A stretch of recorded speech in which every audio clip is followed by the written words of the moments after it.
She had 3 silver coins and nowhere left to run. The blizzard screamed through the Montana pines like something alive and starving, and Clara Whitmore stood at the iron gates of a ranch she'd never seen, knowing that the man inside would either save her life or let the cold finish what poverty had started. When the door opened, Ethan Cross didn't offer warmth, he offered a deal. Marriage, not love, just survival. And in that moment, with frost already claiming her fingertips, Clara made the choice that would either destroy her or remake her into something the frontier had never seen coming. If you want to see how far a desperate bargain can go when bullets start flying and trust becomes the only currency that matters, stay with me to the end. Hit that like button and drop a comment with the city you're watching from. I want to see how far this story travels. The storm hit 3 hours before sundown, and by the time Clara realized she wasn't going to outrun it, the road had already disappeared beneath 2 feet of snow. She'd left Belmont that morning with everything she owned tied in a canvas sack: 2 dresses, a tin cup, a worn copy of Whitman's poems, and the 3 silver coins her mother had pressed into her palm the week before she died. The stagecoach driver had dropped her at the crossroads with a shrug and a warning that the next town was 15 miles north, and if the weather turned, she'd better find shelter fast. The weather had turned. Clara pulled her shawl tighter, but the wind tore through the wool like it wasn't even there. Her boots, already thin at the soles, crunched through the snow with a rhythm that had started to feel like a countdown.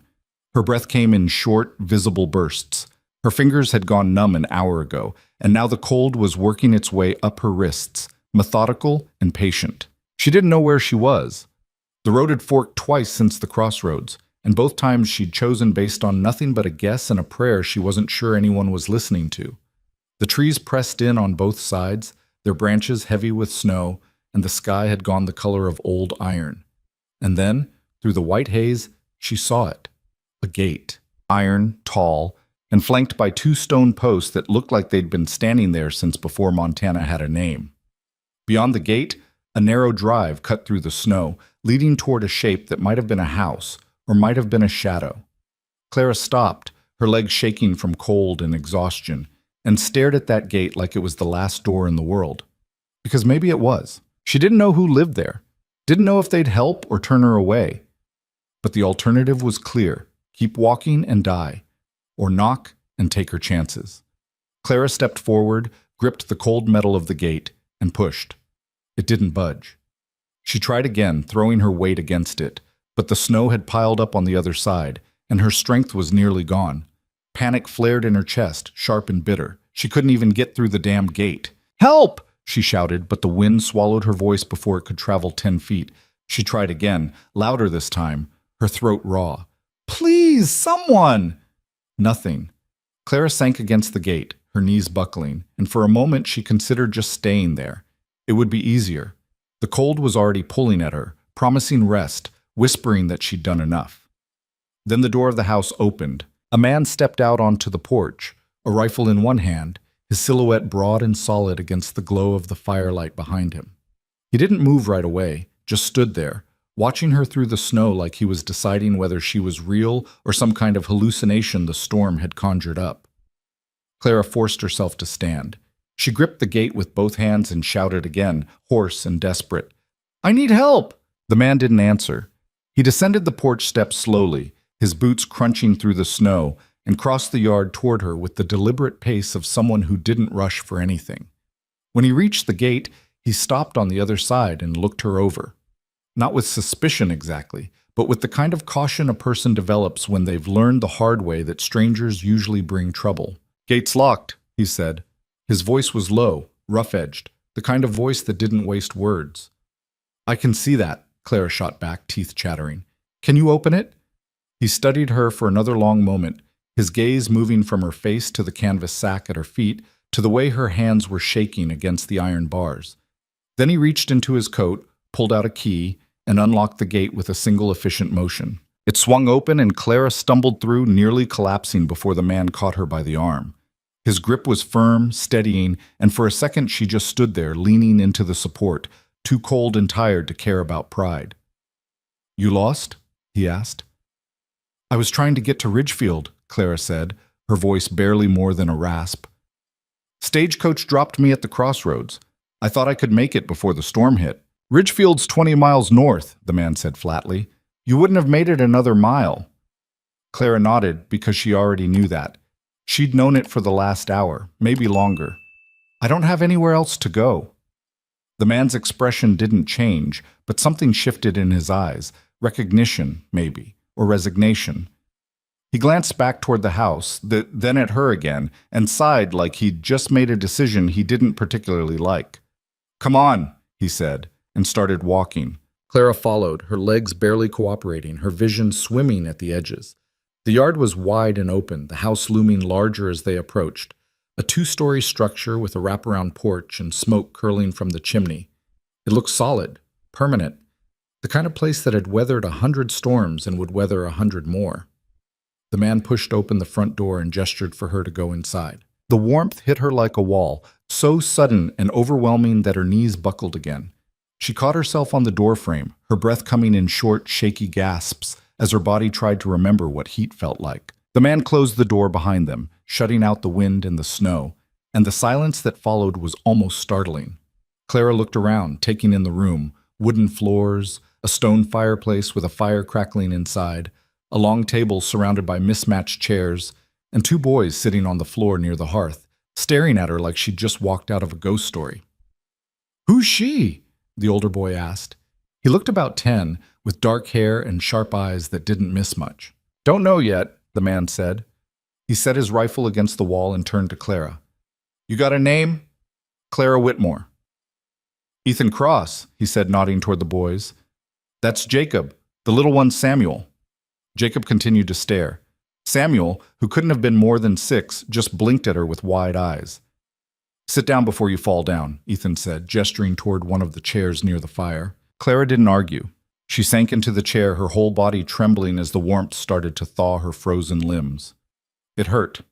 Pins and needles crawling up her arms and legs. But she didn't care. She was inside. She was alive. Ethan disappeared into another room and came back with a blanket, which he dropped over her shoulders without ceremony. Then he poured something from a kettle on the stove into a tin cup and handed it to her. "Drink," he said. Clara wrapped her hands around the cup, savoring the heat against her palms, and took a cautious sip. It was bitter, strong, and scalding hot, but it was the best thing she'd tasted in weeks. "Thank you," she said quietly. Ethan didn't respond. He pulled out a chair across from her and sat down, his arms folded on the table, and waited. Clara knew what he was waiting for. An explanation. A reason.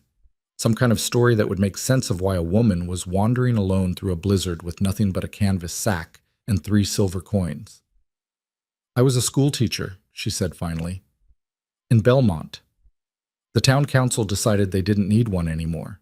They gave me 2 weeks' notice and told me to find work somewhere else." "Why Ridgefield?" Ethan asked. "I heard they were hiring a clerk position at the general store. I wrote to them last month and they said to come by if I was serious." Clara looked down at the cup in her hands.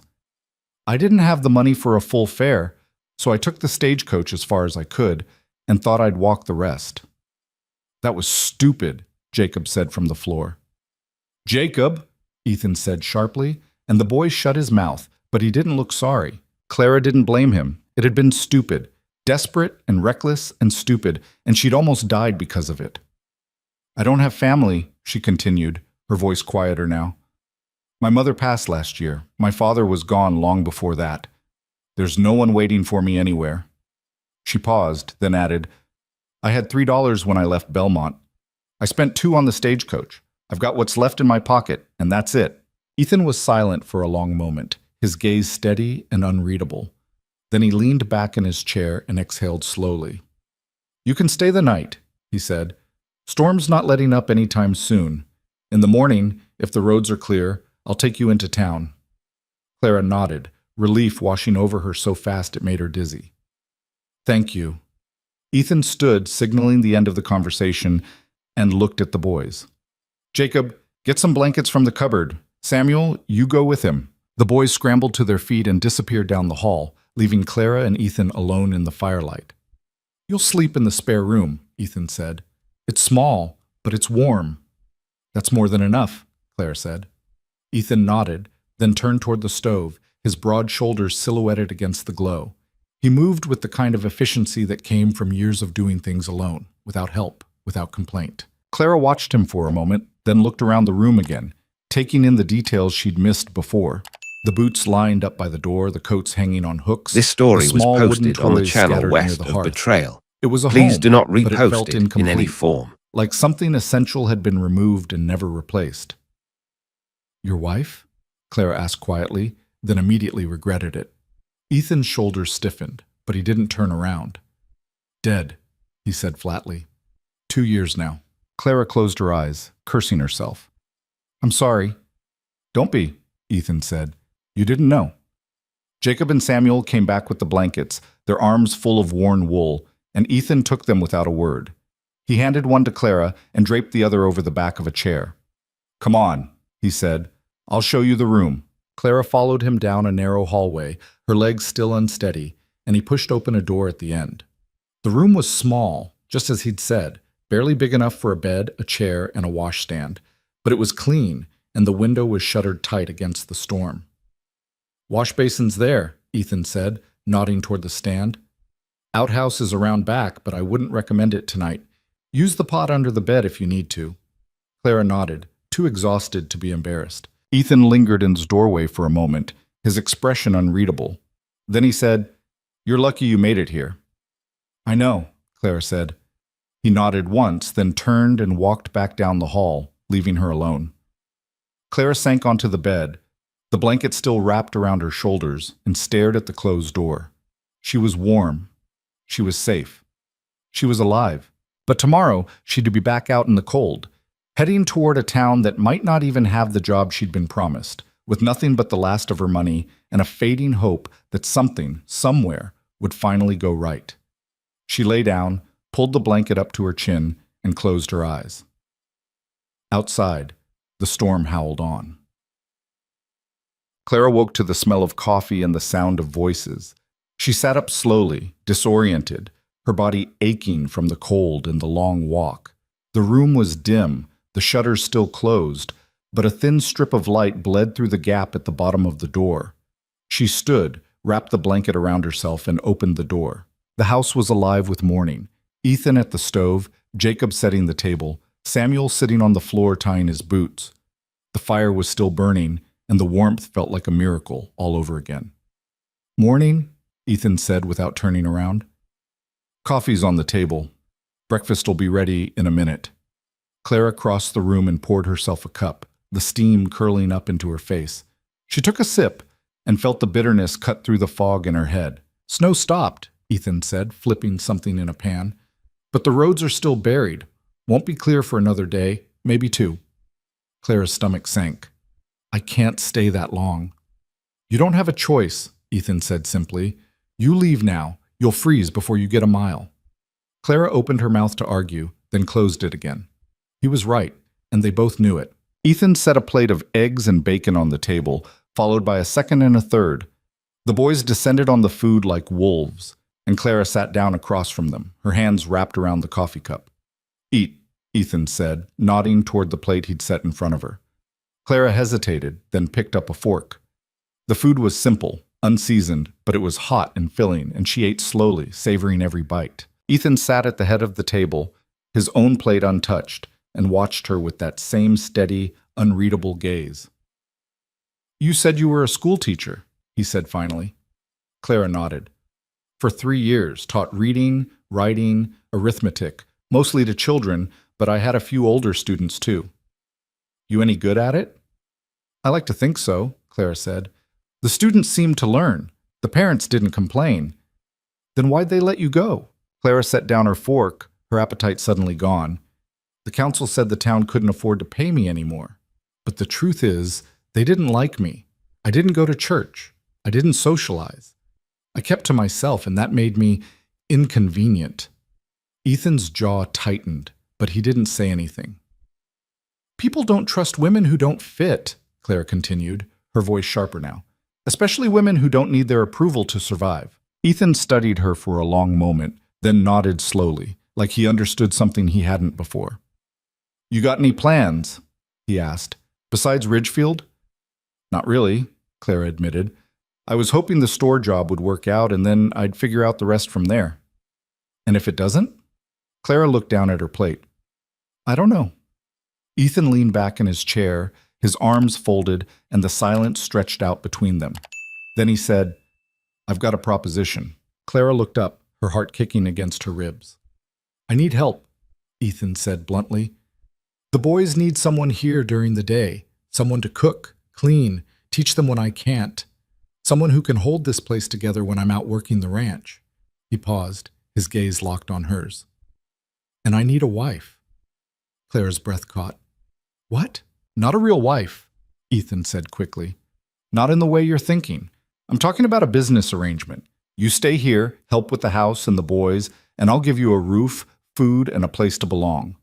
No one in town will question it if we're married. They'll leave you alone, and you'll have security. Clara stared at him, her mind racing. You're asking me to marry you. I'm asking you to survive, Ethan said. Same as you were trying to do when you knocked on my gate. Clara's hands tightened around the coffee cup. Why me? You don't even know me.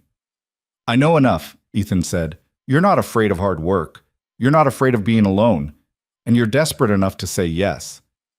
The words stung, but Clara couldn't argue with them. What if I say no? She asked. Ethan shrugged. Then I'll take you to Ridgefield when the road's clear and you'll take your chances. Clara looked at Jacob and Samuel, who were watching the conversation with wide eyes and half-eaten breakfasts. She looked at the house, the fire, the warmth, and she thought about the storm outside and the long, cold road ahead. I'll think about it, she said. Ethan nodded. You've got until tomorrow. And with that, he stood, grabbed his coat, and walked out into the snow, leaving Clara alone with two boys, a half-finished breakfast, and a choice that would change everything. Clara spent the rest of that morning watching Ethan through the kitchen window. He moved through the snow like it was nothing, checking fences, hauling feed to the livestock, his shoulders broad against the white expanse. The boys had gone out with him after breakfast, bundled in coats too big for their frames, and she could hear their voices carrying across the yard, Jacob's sharp and certain, Samuel's higher and softer. She washed the breakfast dishes in water she'd heated on the stove, her hands moving automatically while her mind turned over Ethan's offer. Marriage. A business arrangement. Security in exchange for labor. Survival in exchange for belonging to a house that didn't really want her but needed her all the same. It wasn't romantic. It wasn't even kind. But it was honest, and Clara had learned a long time ago that honesty was rarer than kindness and worth more. She dried the last plate and set it on the shelf, then stood there staring at the empty kitchen. The house was clean but worn, functional but joyless. There were no curtains on the windows, no rugs on the floors, no pictures on the walls. It looked like a place where people existed but didn't live. The door opened and Samuel came in first, his cheeks red from the cold, snow clinging to his boots. He looked at Clara, then quickly looked away like he wasn't sure if he was allowed to acknowledge her. Boots off, Clara said automatically, the teacher in her surfacing before she could stop it. Samuel froze, his eyes widening. She's not Ma, Jacob said from the doorway, his voice flat and challenging. You don't have to listen to her. Clara turned to face him, keeping her expression neutral. I'm not trying to be your mother, but if you track snow through the house, someone's going to have to clean it up, and I'm guessing that someone is me. Jacob stared at her, his jaw set, clearly trying to decide if this was a fight worth picking. Then he kicked off his own boots, hard enough to make a point, and walked past her into the kitchen. Samuel followed, quieter, his boots abandoned by the door. Ethan came in last, shaking snow from his coat. He glanced at the boots lined up by the door, then at Clara, but he didn't say anything. He just hung his coat on the hook and moved toward the stove. Jacob, get the wood stacked, Ethan said. Samuel, you help him. I'm hungry, Jacob said. Then work faster, Ethan replied, not looking up. Jacob's mouth tightened, but he didn't argue. He grabbed Samuel by the arm and pulled him toward the door, and the two of them disappeared outside again. Clara watched them go, then turned to Ethan. He doesn't like me. He doesn't like anyone, Ethan said. Don't take it personal. Does he know? About your offer? Ethan shook his head. Not yet. Figured I'd wait until you made up your mind. Clara folded her arms, leaning against the counter. What happens if I say yes and it doesn't work? What if the boys hate me, or the town refuses to accept it, or you decide 6 months from now that this was a mistake? Ethan looked at her, his gaze steady. Then we deal with it, same as anything else. That's not This an story answer. was It's posted the on only the one I've channel got, west of Ethan Betrayal. said. Please He do not crossed the room and repost poured it in himself any a cup of form. coffee, his movements deliberate. Look, I'm not going to lie to you. This won't be easy. The boys are angry, and they've got a right to be. The town's going to talk, because that's what towns do. And I'm not the kind of man who's going to make this comfortable for you. But you'll have a place here. You'll have a purpose, and no one will be able to take that away from you as long as I'm standing. Clara studied him, trying to read the man behind the words. He wasn't offering her love or even friendship. He was offering her a transaction, cold and practical, the kind of deal you made when all the other options had run out. But he was also offering her something she hadn't had in a long time, a choice that didn't end with her losing. I need to know one thing, Clara said. If I say yes, are you going to expect me to share your bed? Ethan's expression didn't change, but something flickered in his eyes, surprise maybe, or discomfort. No, he said firmly. This is business. You'll have your own room, your own space. I'm not looking for that. Clara nodded slowly, the knot in her chest loosening just a little. All right.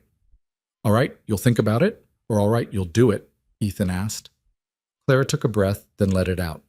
All right, I'll do it. Ethan set down his coffee cup. His gaze locked on hers. You're sure? No, Clara said honestly.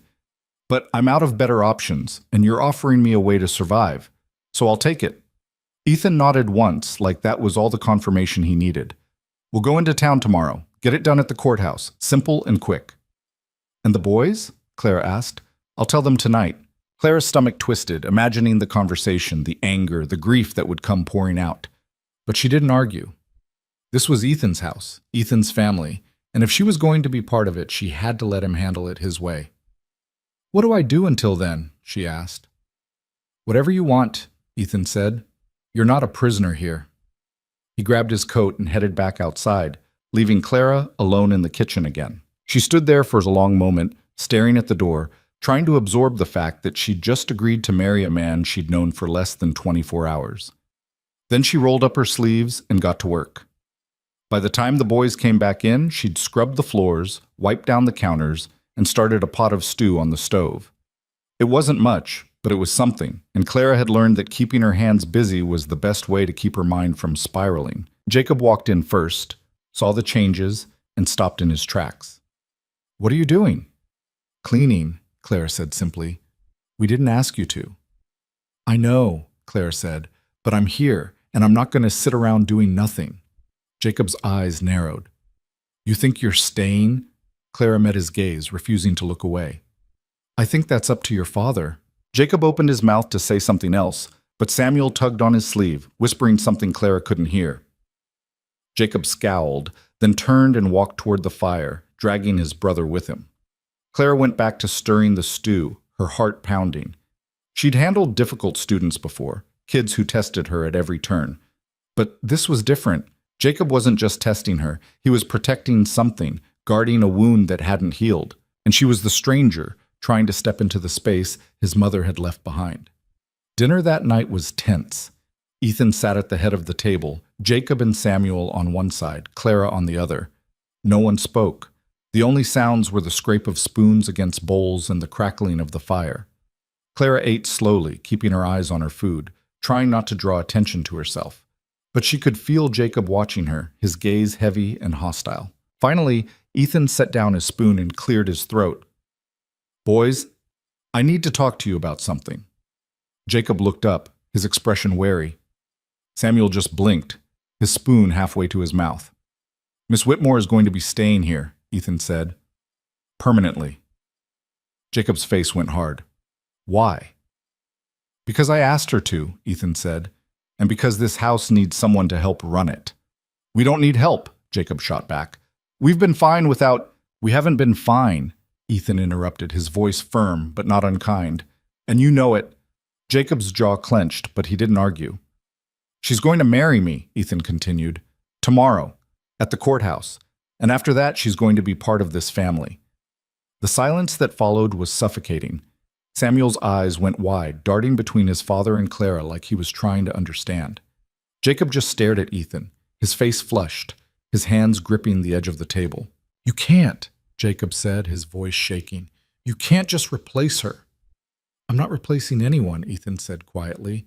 "Your mother's gone, Jacob. She's not coming back, and we can't keep living like she is." "I hate you," Jacob said, his voice breaking. He shoved his chair back and ran from the table, his footsteps pounding down the hallway. A door slammed, and then there was silence. Samuel sat frozen, his eyes shining with unshed tears. Ethan exhaled slowly, rubbing a hand over his face. "Go check on your brother," he said to Samuel. "Make sure he's all right." Samuel nodded and slipped from his chair, disappearing down the hall after Jacob. Clara sat across from Ethan, her hands folded in her lap, her chest tight. "I'm sorry," she said quietly. "Don't be," Ethan said. He needed to hear it. "He's not wrong, though," Clara said. "I'm replacing her. In his eyes, that's exactly what I'm doing." Ethan looked at her, his expression weary. "You're not replacing her. You're just filling a space that's been empty too long. There's a difference." Clara wasn't sure she believed that, but she didn't argue. She stood, cleared the table in silence, and washed the dishes while Ethan sat by the fire, staring into the flames. When she finished, she excused herself and went to her room, closing the door behind her. She sat on the edge of the bed, her hands shaking, and let herself feel the full weight of what she'd agreed to. Tomorrow, she'd stand in a courthouse and marry a stranger. She'd become a stepmother to 2 boys who didn't want her. She'd walk into a life that wasn't hers and try to make it fit. And she'd do it all because the alternative was freezing to death in a Montana snowstorm. Clara lay down, pulled the blanket over herself, and closed her eyes. She didn't sleep. The courthouse in Ridgefield was a squat brick building that smelled like old paper and tobacco. Ethan had driven them into town in a wagon that rattled over the frozen roads, and Clara sat beside him in silence, her hands folded in her lap, her stomach churning. The boys had stayed home. Ethan had decided it was better that way, and Clara hadn't argued. Inside, a clerk with ink-stained fingers and a bored expression pushed a ledger across the counter. "Names? Ethan Cross and Clara Whitmore," Ethan said. The clerk looked up, his eyebrows rising slightly. "This a wedding or a registry?" "Wedding," Ethan said flatly. The clerk's gaze shifted to Clara, lingering a little too long, then back to Ethan. "You got a witness?" Ethan nodded toward the door, where an older man in a worn coat was waiting. "He'll do." The clerk shrugged, dipped his pen in ink, and started filling out the form. $5. Ethan pulled a bill from his pocket and set it on the counter. The ceremony, if it could even be called that, took less than 3 minutes. The clerk read from a card in a monotone voice, asked if they agreed to the terms, and had them sign the ledger. The witness scrawled his name below theirs, and that was it. Clara was married. She stood there, staring at her name in the ledger, Clara Whitmore Cross, and felt nothing. No joy, no relief, just a hollow sense of finality. "You're all set," the clerk said, sliding a certificate across the counter. "Congratulations." Ethan took the certificate, folded it, and tucked it into his coat. Then he turned to Clara. "Let's go." They walked out into the cold, and Ethan helped her into the wagon without a word. The ride back was just as silent as the ride in. The only sound the creak of the wheels and the crunch of snow under the horses' hooves. Clara stared at the frozen landscape, her mind numb, and wondered if this was what the rest of her life would feel like. When they got back to the ranch, Jacob was waiting on the porch, his arms folded, his face a mask of cold fury. "It's done?" he asked as Ethan climbed down from the wagon. "It's done," Ethan said. Jacob's gaze shifted to Clara, and the hatred in his eyes was so raw it made her flinch. "You're not my mother," he said, his voice low and venomous. "You'll never be my mother." "I know," Clara said quietly. Jacob stared at her for another moment, then turned and stormed back inside, slamming the door behind him. Ethan sighed, his shoulders sagging. "Give him time." "How much time?" Clara asked. Ethan didn't answer. The days that followed were some of the hardest Clara had ever lived. She woke before dawn, built the fire, made breakfast, and tried to carve out a space for herself in a house that didn't want her. The boys avoided her when they could and tolerated her when they couldn't. Jacob barely spoke to her, and when he did, his words were clipped and cold. Samuel was quieter, more hesitant, but he followed his brother's lead. Ethan was gone most of the day, working the ranch, and when he came back, he was too tired to do much more than eat and collapse by the fire. He didn't talk to Clara, didn't ask how her day had been. This story was didn't seem to posted on the notice channel effort she west was of putting in Betrayal. just to keep the house Please running. do not And repost Clara it felt in any herself form. shrinking, folding inward, trying to take up as little space as possible. But she didn't leave. One afternoon, about a week after the wedding, Clara was kneading dough at the kitchen table when Samuel wandered in. He stood in the doorway, watching her with wide, uncertain eyes. "Can I help?" he asked quietly. Clara looked up, surprised. "You want to help me bake?" Samuel nodded. Clara hesitated, then gestured to the chair beside her. "All right, come here." Samuel climbed onto the chair, and Clara showed him how to fold the dough, how to press it down with the heels of his hands, how to shape it into something useful. They worked in silence for a while, and then Samuel said, "Ma used to make bread." Clara's hands stilled. "Did she?" Samuel nodded. "She made it every Sunday. Jacob liked it with butter." Clara swallowed hard, her throat tight. "I'm sure it was good." "It was," Samuel said. He paused, then added, "Yours is good too." Clara looked at him, this small boy with flour on his hands and grief in his eyes, and felt something crack open in her chest. "Thank you," she said softly. They finished the bread together, and when it came out of the oven, golden and steaming, Samuel took a piece to Jacob without being asked. Jacob didn't say anything, but he ate it, and Clara took that as a small, fragile victory. That night, as she was washing the dishes, Ethan came into the kitchen and leaned against the counter. "Samuel said you let him help with the bread," he said. Clara nodded, her hand still in the soapy water. "He asked." Ethan was quiet for a moment, then said, "That's good. He needs that." Clara didn't know what to say, so she didn't say anything. Ethan watched her for a moment longer, then pushed off the counter and headed toward the door. But he stopped before leaving, his hand on the frame. "You're doing all right," he said quietly. "Better than I expected." Clara looked at him, surprised, but he was already gone. She stood there, her hands dripping, and let herself feel the smallest flicker of something that might have been hope. 2 weeks after the wedding, a woman showed up at the door.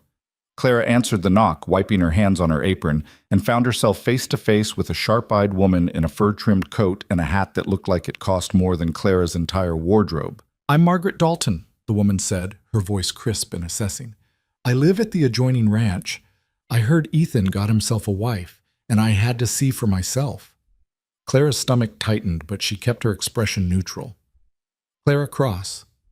Margaret's gaze swept over her, taking in the plain dress, the flour-dusted apron, the lack of jewelry or pretense. "Well," she said, "you're certainly not what I expected." "I'm sorry to disappoint," Clara said evenly. Margaret's lips twitched, like she was trying not to smile. "I didn't say I was disappointed. May I come in?" Clara stepped aside, and Margaret swept into the house like she owned it. She looked around, her sharp eyes missing nothing: the clean floors, the neatly stacked wood, the pot of soup simmering on the stove. "You've been busy," Margaret said. "I do what needs doing," Clara said. Margaret turned to face her, her expression shrewd. "The town's been talking. They're saying Ethan married you out of desperation, that you're some kind of charity case." Clara's jaw tightened, but she didn't rise to the bait. "Let them talk." Margaret studied her for a moment, then nodded, like Clara had passed some kind of test. "Good answer. You're going to need that spine if you want to survive out here." She stayed for tea, asking pointed questions and offering unsolicited advice, and by the time she left, Clara felt like she'd been through an interrogation. But as Margaret climbed into her wagon, she turned back and said, "If you need anything, you come find me. Out here, women have to look out for each other. Heaven knows the men won't." Clara watched her drive away, unsure if she'd just made a friend or an enemy. That night, she told Ethan about the visit. "Margaret's all right," Ethan said. "She's nosy, but she's fair. If she likes you, she'll defend you. If she doesn't, she'll make your life difficult." "And which one am I?" Clara asked. Ethan almost smiled. "She came back to check on you, didn't she? That means you passed." Clara wasn't sure what she'd passed, but she'd take it. The winter dragged on, brutal and relentless, but Clara kept working. She cooked, cleaned, mended clothes, taught Samuel his letters, and slowly, painfully slowly, began to earn Jacob's grudging respect. It happened in small moments. Jacob stopped slamming doors when she was around. He started saying thank you when she handed him his plate. He even asked her once, stiffly, if she needed help carrying firewood. Clara said yes, and they worked in silence, side by side, and when they were done, Jacob didn't run away. Ethan noticed. He didn't say much, but Clara could see it in the way he watched her with the boys, the way his expression softened when Samuel laughed at something she said, the way he nodded when Jacob sat at the table without being told. And late one night, when the house was quiet and the fire was dying, Ethan said, "You're good with them." Clara looked up from the shirt she was mending. "They're good boys. They just needed someone to see that." Ethan was silent for a long moment, his gaze fixed on the fire. Then he said, "I'm glad you stayed." Clara's hand stilled, the needle frozen mid-stitch. "I know this isn't what you wanted," Ethan continued, "and I know it hasn't been easy. But you've made a difference here. The boys, they're better. The house is better. I'm better." Clara didn't know what to say. She'd spent so long believing she was just filling a space, just surviving, that the idea she'd actually mattered felt foreign. "Thank you," she said quietly. Ethan nodded, then stood and headed toward his room, leaving Clara alone by the fire. She sat there for a long time, staring at the flames, and let herself believe, just for a moment, that maybe, just maybe, she'd found a place where she belonged. The trouble started on a Wednesday in late February, when the snow had finally begun to thin and the days were stretching just a little longer. Clara was in the kitchen cutting potatoes when she heard the horses. Not Ethan's steady rhythm coming back from the north pasture, but something faster, harder, multiple animals moving with purpose. She set down the knife and wiped her hands on her apron, moving toward the window. 3 riders were coming up the drive, their faces shadowed beneath wide-brimmed hats, their horses kicking up clouds of dirty snow. They didn't slow as they approached the house. They rode right up to the porch like they owned the place. Clara's pulse quickened.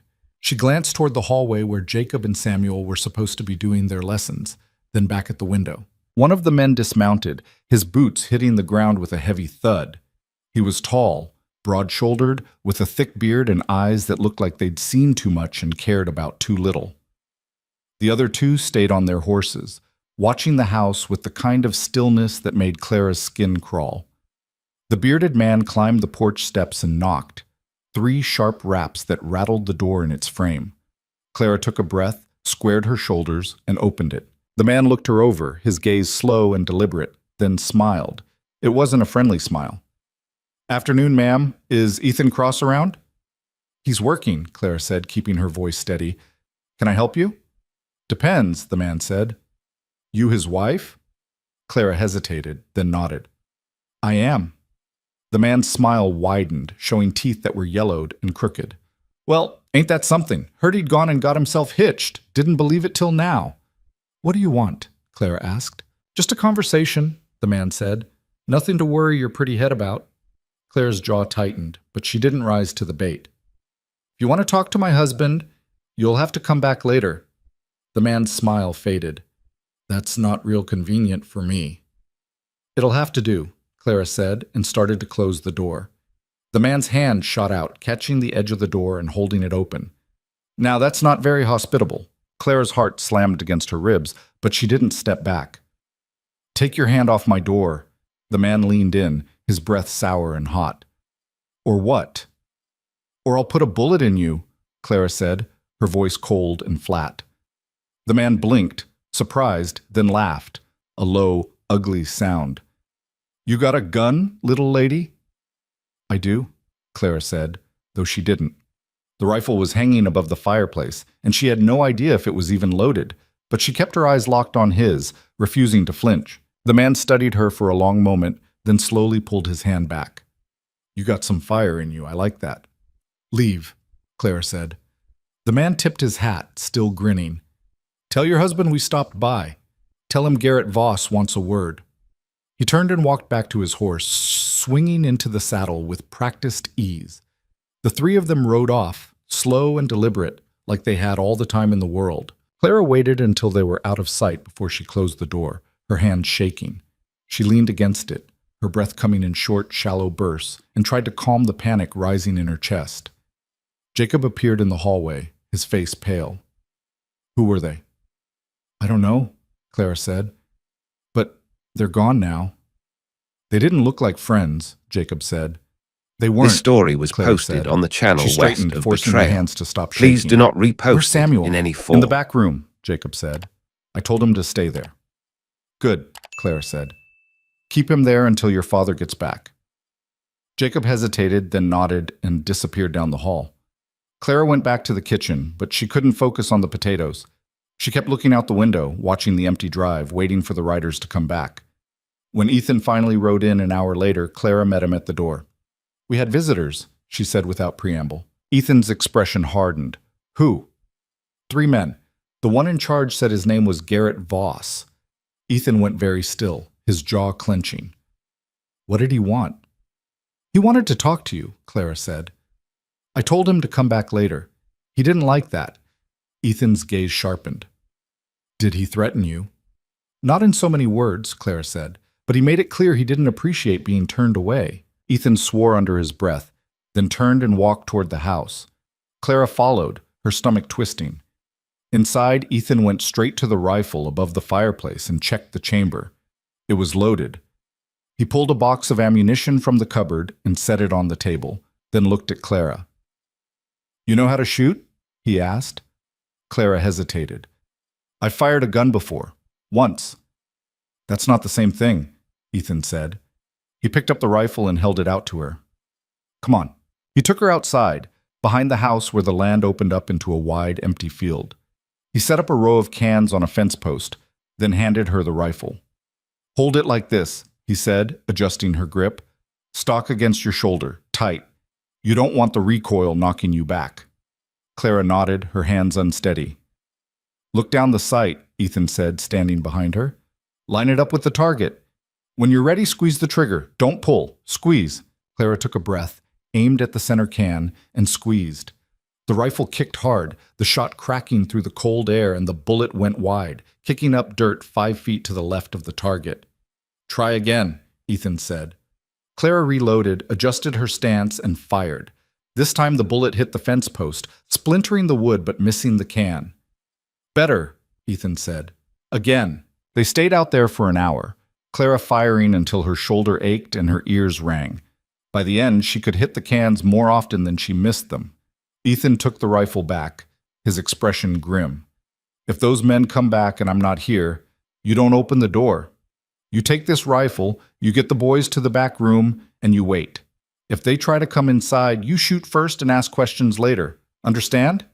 Clara nodded, her throat tight. Who is Garrett Voss? Ethan's jaw clenched. He works for a man named Silas Harding. Harding owns half the land in this county, and he wants the other half. He's been trying to buy me out for 2 years, and I've told him no every time. So he's sending men to intimidate you, Clara said. That's how it starts, Ethan said, but it doesn't end there. Clara's stomach dropped. What are you saying? I'm saying this is going to get worse before it gets better, Ethan said, and I need you to be ready. That night, Ethan didn't go to bed. He sat by the fire with the rifle across his lap, his eyes on the door, waiting for trouble that didn't come. Clara stayed up with him, mending clothes she didn't need to mend, just so he wouldn't be alone. You should sleep, Ethan said finally, his voice rough from disuse. So should you, Clara said. Ethan almost smiled. I will, eventually. Clara set down the shirt she'd been working on and looked at him. Tell me about Harding. Ethan was silent for a long moment, staring into the fire. Then he said, Silas Harding came to Montana 15 years ago with money and ambition. He bought up land, crushed anyone who got in his way, and built an empire. Now he controls the Cattlemen's Association, the rail contracts, half the politicians in the territory. If you cross him, you don't stay in business long. And you crossed him, Clara said. I told him I wasn't selling, Ethan said. That was enough. Why does he want your land so badly? Clara asked. Water, Ethan said. My property sits on the best water source for 50 miles. Without it, his cattle operation suffers. With it, he controls everything. Clara's chest tightened. So he's going to keep pushing until you give in. Or until I'm dead, Ethan said flatly. whichever comes first." The words hung in the air between them, cold and heavy. "I won't let that happen," Clara said. Ethan looked at her, something shifting in his expression. "You don't have to fight this battle." "Yes, I do," Clara said. "This is my home now, too." Ethan held her gaze for a long moment, then nodded slowly, like he was seeing her for the first time. "All right," he said quietly. "Then we fight." The next 2 weeks were tense and watchful. Ethan hired 2 ranch hands, grizzled, hard-eyed men who didn't ask questions and knew how to handle trouble. He moved the cattle closer to the house, set up a rotation for night watches, and made sure the boys knew to stay within sight of the buildings. Clara kept the rifle close, learning its weight, its balance, the way it felt in her hands. She practiced when she could, alone in the field behind the house, until she could hit a target without thinking. Margaret Dalton came by again, ostensibly to borrow flour, but Clara knew better. "I heard Voss paid you a visit," Margaret said, her sharp eyes missing nothing. "He did," Clara said. "And?" "And I sent him on his way," Clara said. Margaret studied her for a moment, then nodded approvingly. "Good. Don't let men like that think they can push you around." "I don't intend to," Clara said. Margaret leaned in, lowering her voice. "Harding's been putting pressure on everyone in the valley. 3 ranchers have sold out in the last 6 months. Ethan's one of the last holdouts. He's not going to sell," Clara said. "I know," Margaret said. "That's what worries me." She left shortly after, and Clara stood on the porch, watching the horizon, feeling the weight of what was coming. That night, the attack came. Clara woke to the sound of gunfire, sharp, staccato cracks that shattered the silence. She bolted upright, her heart racing, and grabbed the rifle from beside the bed. In the hallway, she nearly collided with Jacob, who was clutching Samuel's hand, his face white with fear. "Stay in your room," Clara said, her voice sharp and urgent. "Lock the door and don't come out until I tell you." "Where's Pa?" Jacob asked. "I don't know," Clara said. "Go, now." The boys ran back to their room and Clara heard the lock click into place. She moved toward the front of the house, the rifle heavy in her hands, her pulse pounding in her ears. Through the window, she could see shadows moving in the yard, men on foot, spreading out, their faces hidden in the darkness. One of them carried a torch, the flame casting long, flickering shadows. The front door was locked, but Clara didn't trust it to hold. She braced the rifle against her shoulder and aimed at the window, her hand steady despite the fear clawing at her chest. A figure moved past the window, and Clara's finger tightened on the trigger. Then she heard Ethan's voice, loud and commanding, cutting through the chaos. "Get off my land!" A gunshot answered him, and Clara's breath caught. She moved to the door, unlocked it, and stepped out onto the porch. The cold hit her like a slap, but she barely felt it. She raised the rifle, scanning the yard, and saw Ethan near the barn, his own rifle raised, facing down 2 men who'd taken cover behind a wagon. One of the men saw Clara and started to turn his gun toward her. Clara didn't think. She just fired. The shot rang out loud and final, and the man staggered, clutching his shoulder. He dropped his gun and fell to his knees, cursing. The other man spun toward her, his eyes wide, and Ethan took the opportunity to fire. The bullet hit the ground near the man's feet, and he scrambled back, yelling something Clara couldn't make out. The torchbearer threw his flame toward the barn, and it landed in the snow, hissing and dying. "Next one goes through your chest," Ethan shouted. "Now get the hell out of here." The men hesitated, then retreated, dragging their wounded companion with them. They disappeared into the darkness, and the sound of hoofbeats faded into the distance. Ethan stood in the yard, his rifle still raised, his chest heaving. Clara stayed on the porch, her own rifle aimed at the shadows, waiting for them to come back. But they didn't. After a long, tense silence, Ethan lowered his rifle and turned toward the house. He saw Clara standing there, her face pale but her hand steady, and something flickered in his eyes. Surprise, maybe, or respect? "You shot him," Ethan said. "He was going to shoot you," Clara said simply. Ethan stared at her for a moment, then nodded. "Get inside. Make sure the boys are all right." Clara went back inside, her legs shaking now that the adrenaline was starting to fade. She knocked on the boys' door, and Jacob opened it immediately, his face tight with fear. "Are you okay?" he asked. "I'm fine," Clara said. "Your father's fine. It's over." Samuel pushed past Jacob and threw his arms around Clara's waist. his small body trembling. Clara's throat tightened and she rested a hand on his head, holding him close. "It's all right," she said softly. "You're safe." Jacob stood in the doorway, watching her, and for the first time since she'd arrived, there was no anger in his eyes. This story was fear, posted on the And channel something that West might have of been Betrayal. gratitude. Please do Ethan not came in a repost few it minutes in any later, form. blood on his knuckles and exhaustion etched into every line of his face. He looked at Clara, then at the boys, and exhaled slowly. "Anyone hurt?" he asked. "We're fine," Clara said. "Clara." Ethan nodded, then looked at Samuel, who was still clinging to Clara. "You did good, staying in your room." Samuel nodded against Clara's side, and Jacob just stared at the floor. "Go back to bed," Ethan said. "I'll be here if you need me." The boys disappeared into their room, and Clara and Ethan were left alone in the hallway. "You shouldn't have come outside," Ethan said quietly. "Yes, I should have," Clara said. "And you know it." Ethan's jaw tightened, but he didn't argue. He just looked at her, really looked at her, and something in his expression shifted. "You're not who I thought you were," he said finally. "Neither are you," Clara said. They stood there for a moment, the space between them charged with something Clara couldn't name. Then Ethan turned and walked toward his room, leaving Clara alone in the dark. She went back to her own room, set the rifle down, and sat on the edge of the bed, her hands still shaking. She'd fired a gun at a man tonight. She'd pulled the trigger and watched him fall, and she didn't regret it.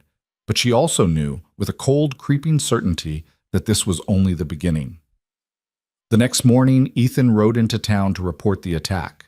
Clara stayed at the house with the boys and the hired hands, all of them on edge, waiting for trouble that might or might not come. When Ethan returned, his face was grim.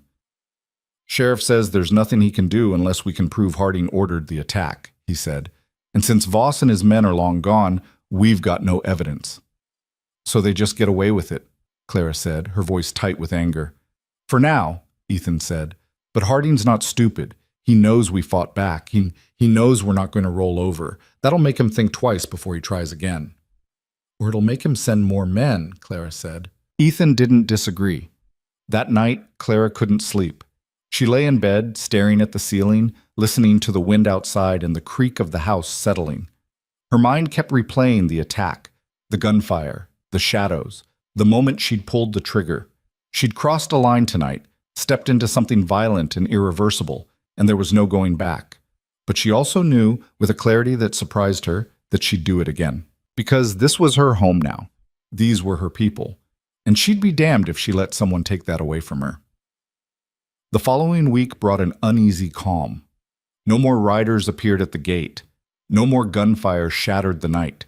But the tension didn't ease. It just settled deeper, like a weight pressing down on all of them. Clara went about her work with a new awareness, her eyes always scanning the horizon, her ears tuned to the sound of approaching horses. The rifle stayed within reach, propped against the wall near the stove, and she checked it every morning to make sure it was loaded. The boys felt it too. Jacob was quieter, more watchful, and he started staying closer to the house. Samuel had nightmares, waking up crying in the middle of the night, and Clara would go to him, sitting on the edge of his bed and holding his hand until he fell back asleep. Ethan worked himself into exhaustion, riding out before dawn and coming back after dark, his face haggard and his temper short. He didn't talk much, but Clara could see the worry in his eyes, the way he checked the locks twice before bed, the way his hand always rested near his gun. One evening, as Clara was cleaning up after dinner, Margaret Dalton arrived again, this time with a basket of preserves and a grim expression. "I heard what happened," Margaret said, setting the basket on the table. "The whole valley's talking about it." "Let them talk," Clara said. Margaret studied her, then nodded. "You're tougher than you look." "I have to be," Clara said. Margaret sat down, folding her hands on the table. "Harding's not going to stop. You know that, don't you?" Clara nodded. "Ethan told me." "He's got the money, the influence, and the men," Margaret said. "And he doesn't take no for an answer. If Ethan keeps refusing to sell, Harding's going to escalate. Next time, it won't just be a warning." Clara's jaw tightened. "Then we'll be ready." Margaret leaned forward, her voice low and urgent. "Listen to me. There are other ranchers in this valley who want to stand up to Harding, but they're too afraid to do it alone. If Ethan can rally them, if he can get them to band together, they might have a chance." "Why are you telling me this?" Clara asked. Because Ethan listens to you, Margaret said. I've seen the way he looks at you. You're not just his wife anymore, you're his partner. And if anyone can convince him to fight smart instead of alone, it's you. Clara didn't know what to say. The idea that Ethan listened to her, that she had any real influence over him, felt foreign and uncomfortable. But she also knew Margaret was right. After Margaret left, Clara found Ethan in the barn, fixing a broken harness by lantern light. She leaned against the doorframe, watching him work. Margaret thinks you should talk to the other ranchers, Clara said. Get them to stand with you against Harding. Ethan didn't look up. I've tried. They're too scared. Maybe they just need someone to take the first step, Clara said. Show them it's possible to fight back and win. Ethan set down the harness, finally meeting her gaze. We didn't win, Clara. We survived. There's a difference. We're still here, Clara said. That's more than Harding expected. Ethan was silent for a long moment, then sighed. Even if I could get them to listen, it's a risk. Harding's got eyes everywhere. If he finds out we're organizing, he'll come down on us hard. He's already coming down on us, Clara said. At least this way we'd have help. Ethan studied her, his expression unreadable. Then he nodded slowly. All right, I'll try. Clara felt a flicker of relief, but it was tempered by the knowledge that this was only going to make things more dangerous. Ethan reached out and caught her hand, his grip warm and solid. Thank you, he said quietly. Clara looked down at their joined hands, startled by the gesture. For what? For staying, Ethan said. For fighting. For not running when you had every reason to. Clara's throat tightened. I told you. This is my home now, too. Ethan's gaze held hers for a moment longer. Then he released her hand and turned back to his work. Clara walked back to the house, her heart pounding, and wondered when exactly this cold, practical arrangement had started to feel like something more. 3 days later, Ethan held a meeting at the ranch. 5 other ranchers showed up, their faces lined with worry and suspicion. They sat around the long table in the kitchen, drinking coffee Clara had brewed, and listened as Ethan laid out the situation. Harding's not going to stop, Ethan said. He's going to keep pushing until we're all gone. But if we stand together, if we refuse to sell and back each other up, we've got a chance. A chance to get ourselves killed, one of the men muttered. Or a chance to keep what's ours, Ethan shot back. Your choice. The room was silent, the tension thick enough to cut. Finally, an older rancher named Tom Brennan spoke up. What are you proposing? We form a pact, Ethan said. Any of us gets threatened, the rest of us show up armed and ready. We make it clear to Harding that he can't pick us off one by one. And what if he comes at us all at once? Another man asked. Then we fight, Ethan said simply. Together. The ranchers exchanged glances, uncertainty written on every face. Clara, who'd been standing in the corner, stepped forward. You're all afraid, she said, her voice cutting through the murmurs. And you should be. But fear won't save your land. It won't protect your families.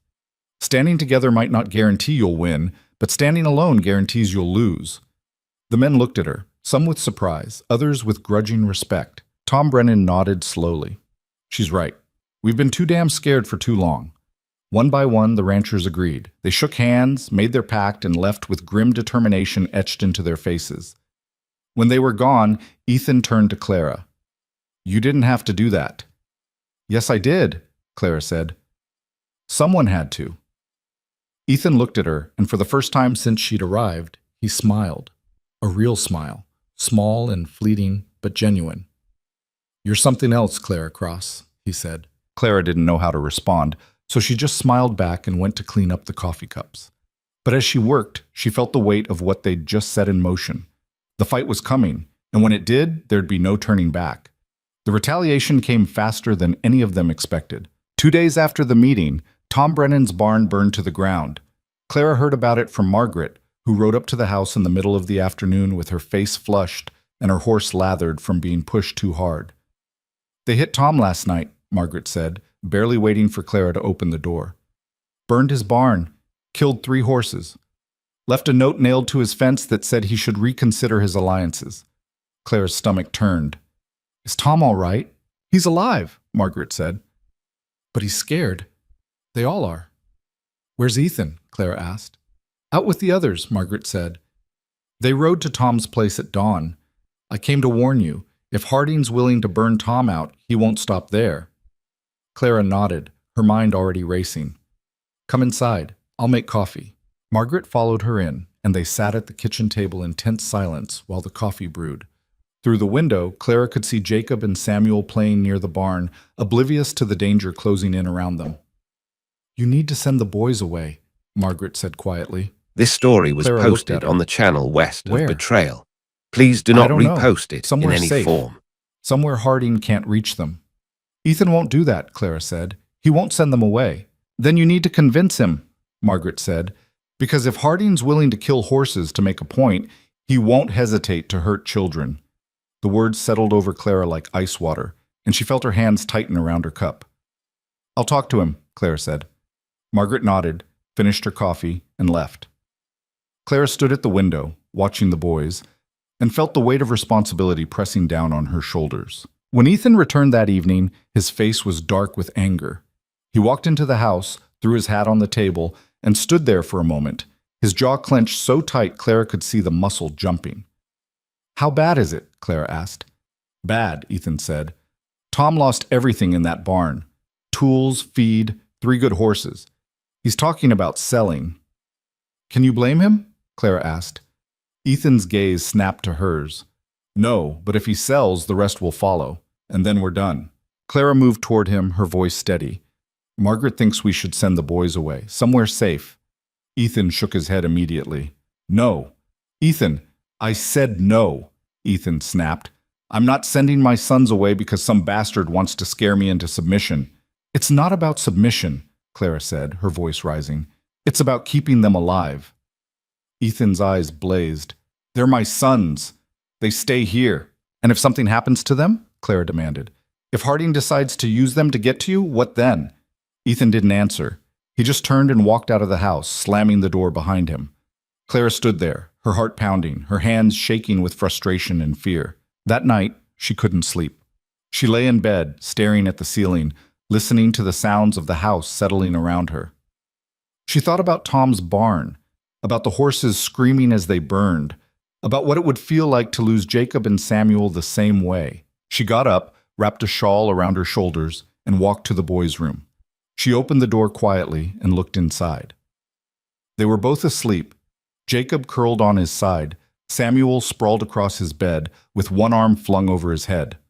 Clara stood there for a long moment, watching them, and felt something fierce and protective rise up in her chest. She wouldn't let anything happen to them. She didn't care what it cost. The next morning, Ethan was gone before sunrise. He left a note on the table saying he was riding to check the north fence line and would be back by evening. Clara fed the boys breakfast, sent them out to do their chores, and spent the morning cleaning the house with a kind of restless energy she couldn't shake. Around midday, she heard horses again. Her heart kicked into a faster rhythm, and she grabbed the rifle from its place near the stove. She moved to the window and looked out. 4 riders this time. Not Voss, but men she didn't recognize, their faces hard and their intentions clear. Clara's pulse hammered in her ears. She glanced toward the barn where Jacob and Samuel were supposed to be, then back at the riders. They dismounted slowly, deliberately, and started walking toward the house. Clara stepped out onto the porch, the rifle raised and ready. That's far enough, she called out, her voice cutting through the cold air. The lead rider, a tall man with a scar running down the side of his face, stopped and smiled. We're not here for trouble, ma'am. Then you can turn around and leave, Clara said. The man's smile widened. We're here with a message from Mr. Harding. He wants to make Mr. Cross an offer. He's not interested, Clara said. You sure about that? The man asked. Because the offer's a good one. More than fair. Mr. Harding's willing to pay top dollar for this land, and all Mr. Cross has to do is sign the papers. And if he doesn't? Clara asked. The man's smile faded. Then Mr. Harding will be disappointed. And when Mr. Harding's disappointed, bad things tend to happen. Clara's finger moved to the trigger. You need to leave. Now. The man studied her for a moment, then shrugged. Suit yourself. But you tell Mr. Cross we came by. Tell him the clock's ticking. He turned and walked back to his horse, and the other men followed. They mounted up and rode off, slow and unhurried, like they had all the time in the world. Clara waited until they were out of sight, then lowered the rifle and let out a shaky breath. Jacob appeared from the barn, his face pale, Who were they? Nobody important, Clara said, though her hands were still trembling. They work for Harding, don't they? Jacob asked. Clara hesitated, then nodded. Yes. Jacob's jaw tightened, and for a moment he looked just like his father. I'm not afraid of them. You should be, Clara said quietly. Fear keeps you careful. Jacob didn't respond. He just turned and walked back toward the barn, his shoulders stiff with anger. Clara went inside, set the rifle down, and sank into a chair. She felt the weight of the day pressing down on her, the constant vigilance, the unending tension, and she wondered how much longer they could keep this up. When Ethan came home that evening, she told him about the visitors. His expression went cold and hard, and he didn't say anything for a long time. They're pushing, he said finally, seeing how far they can go before we break. And if we don't break? Clara asked. Then they'll push harder, Ethan said. Clara looked at him, at the exhaustion in his eyes, the lines deepening around his mouth, and she felt something shift inside her. We need to end this, she said, one way or another. Ethan nodded slowly. I know. The next day, Ethan called another meeting. This time, it was at Tom Brennan's place, what was left of it. The ranchers gathered in the yard, standing among the charred remains of the barn, the smell of smoke still thick in the air. Harding's made his position clear, Ethan said, his voice carrying across the group. He's not going to stop until we're all gone. So we have two choices. We can sell and walk away, or we can fight. Fight how? One of the men asked. He's got money, men. Influence. What do we have? We have the truth, Ethan said. We have witnesses to what he's done. We take it to the territorial governor, get the law involved at a level Harding can't control. And if the governor won't listen, another man asked, then we make him listen, Ethan said.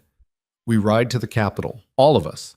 We bring evidence, witnesses, everything we've got. We make enough noise that Harding can't just sweep it under the rug.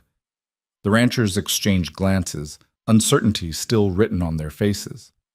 Tom Brennan stepped forward. I'm in. I've got nothing left to lose. One by one, the others agreed. It wasn't enthusiasm, just grim determination and the realization that they were out of options. Ethan looked at Clara, who was standing at the edge of the group, and nodded.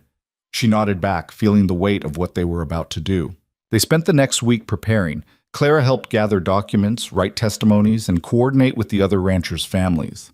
She worked late into the night, her fingers cramped from writing, her eyes burning from lack of sleep. Jacob watched her from the corner of the kitchen one evening, his expression thoughtful. You really care about this, don't you? He said. Clara looked up from the papers spread across the table. I care about keeping this ranch, keeping your family safe. Jacob was quiet for a moment. I'm sorry I was mean to you. When you first came. Clara set down her pen. You had every right to be angry. I know, Jacob said, but you didn't deserve it. You were just trying to survive, same as us. Clara's throat tightened. Thank you for saying that. Jacob nodded, then hesitated. My ma, she was different than you, softer, I guess. She didn't know how to shoot a gun or stand up to bad men, but she was good, and she loved us. I know she did, Clara said gently. You're different, Jacob continued, but you're good too, in your own way. Clara felt tears prick at her eyes, but she blinked them back. That means a lot to me, Jacob. Jacob shifted uncomfortably, then mumbled something about checking on Samuel and disappeared down the hall. Clara sat there, staring at the papers in front of her, and felt something settle in her chest, a sense of belonging she hadn't felt since her mother died. The night before Ethan was supposed to leave for the Capitol, Clara found him in the barn, checking the horses. You're really going through with this, she said. Ethan looked up. I am. What if it doesn't work? Clara asked. What if the governor won't listen, or Harding gets to him first? Then I'll figure out another way, Ethan said. But I can't just sit here and wait for him to destroy everything I've built. Clara nodded, understanding. How long will you be gone? A week? Maybe 2, Ethan said. Depends on how long it takes to get a meeting. And while you're gone? Clara asked. You'll be here, Ethan said simply. You and the hired hands. You'll keep things running. Clara's chest tightened. You're putting a lot of faith in me. Ethan stepped closer, his gaze steady. You've earned it. They stood there in the dim light of the barn, the space between them charged with something Clara couldn't name. "Be careful," Clara said quietly. "I will," Ethan said. "You do the same." He reached out and touched her hand just briefly, then turned and went back to checking the horses. Clara walked back to the house, her hand still warm from his touch, and wondered when this arrangement had stopped being about survival and started being This about story was something else posted entirely. on the channel west The morning of Ethan Betrayal. left, Clara Please stood do not on the repost porch it and in any watched him form. ride away with Tom Brennan and 3 other ranchers. They looked small against the vast expanse of the Montana landscape. 5 men on horseback, heading toward a battle they might not win. Jacob and Samuel stood beside her, watching until the riders disappeared from sight. "He'll be all right," Clara said, more to herself than to the boys. "How do you know?" Samuel asked, his voice small. "Because he has to be," Clara said. The days that followed were long and tense. Clara kept herself busy with the endless work of running the ranch, but her mind was always on Ethan, wondering where he was, if he was safe, if he'd succeeded. The hired hands stayed close, watching the roads, keeping the rifles loaded. Clara checked the locks every night and slept with one ear open, listening for trouble. On the 5th day, trouble came. Clara was in the kitchen when she heard the sound of horses, too many horses, moving too fast. She grabbed the rifle and ran to the window. At least a dozen riders were coming up the drive, and in the lead was Garrett Voss. Clara's heart slammed into her throat. She turned to Jacob, who was standing frozen in the doorway. "Get Samuel," she said, her voice sharp. "Get him to the root cellar, now." Jacob didn't argue. He ran. Clara moved to the front door, threw it open, and stepped out onto the porch, the rifle raised. Voss pulled his horse to a stop, grinning. "Well, well, the little lady's all alone." "Get off my property," Clara said, her voice steady despite the fear clawing at her insides. "Your property?" Voss laughed. "That's rich. Where's your husband, Mrs. Cross?" "None of your business," Clara said. Voss dismounted, his movements slow and deliberate. "See, I think it is my business, because Mr. Harding's getting real tired of waiting for an answer, and if Mr. Cross isn't here to give one, maybe you can give it for him." "The answer's no," Clara said. "It's always been no." Voss's smile faded. "That's disappointing." He gestured to the men behind him, and they started to dismount. Clara's finger moved to the trigger. "I said get off my property." "Or what?" Voss asked, stepping closer. "You gonna shoot all of us?" "I'll shoot you first," Clara said. "Then we'll see how brave the rest of them are." Voss stopped, his eyes narrowing. "You're bluffing." "Try me," Clara said. For a moment they stood there, locked in a silent standoff. Then one of the hired hands appeared from the barn, rifle in hand, followed by the other. They took up positions on either side of the porch, their weapons trained on Voss's men. Voss's jaw tightened. "This isn't over." "It is for today," Clara said. Voss stared at her for a long moment, then turned and remounted his horse. "Mr. Harding's going to hear about this." "Good," Clara said. "Tell him I said he can go to hell." Voss's face darkened, but he spurred his horse and rode off, his men following. Clara stood on the porch, the rifle still raised, until they were out of sight. Then her legs gave out, and she sank down onto the steps, her whole body shaking. One of the hired hands came over, his expression grim. "That was close, ma'am." "Too close," Clara said. Jacob emerged from the house, his face white. "Is it over?" "For now," Clara said. She looked at him, then at the hired hand. "Double the watch tonight. If they come back, I want to know about it." The man nodded and walked away. Clara stood, her legs still unsteady, and went inside. She found Samuel in the root cellar, huddled in the corner, his eyes wide with fear. "It's all right," Clara said, kneeling beside him. "They're gone." Samuel threw his arms around her neck, and Clara held him tight, feeling the weight of what had just happened. She'd faced down Garrett Voss and a dozen armed men with nothing but a rifle and sheer will, and somehow she'd won. But she knew it wouldn't last. That night Clara sat by the fire, the rifle across her lap, and waited. She didn't sleep, didn't let her guard down, just sat there in the dark, listening. The boys were asleep in their room, the hired hands were on watch, and the house was quiet. But Clara's mind was racing. She kept replaying the confrontation with Voss, kept thinking about the look in his eyes when she'd told him to leave. He'd been testing her, seeing if she'd break without Ethan there to back her up. And she hadn't broken. But next time, he'd come with more men. Next time, he wouldn't leave so easily. Clara tightened her grip on the rifle and stared into the fire, her jaw set. Let him come. She'd be ready. 2 days later, a rider appeared on the horizon. Just one, moving fast. Clara grabbed the rifle and stepped out onto the porch, her heart pounding. But as the rider got closer, she recognized the horse. It was Ethan's. Relief flooded through her, so intense it made her dizzy. Ethan pulled up in front of the house and dismounted, his face haggard and lined with exhaustion. "You're back," Clara said, her voice breaking. Ethan looked at her, and something in his expression made her chest tighten. "We got the meeting. The governor listened. He's sending investigators to look into Harding's operations." Clara's breath caught. "That's good. It's a start," Ethan said. "But it's going to take time. And Harding knows we went over his head. He's going to retaliate." Clara nodded, unsurprised. "He already tried. Voss came here with 12 men." Ethan's expression went dark. "What happened?" "I sent them away," Clara said simply. Ethan stared at her, and then, to her surprise, he reached out and pulled her into his arms. Clara froze, startled, then slowly relaxed into the embrace.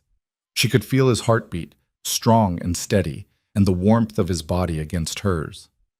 "I was worried about you," Ethan said quietly, his voice rough.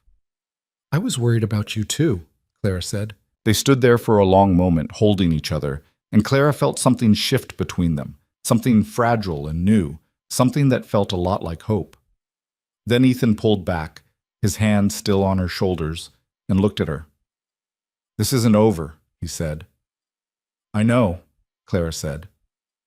"But we're going to win," Ethan said, "because we're not doing this alone anymore." Clara nodded, and for the first time since the fight began, she believed him.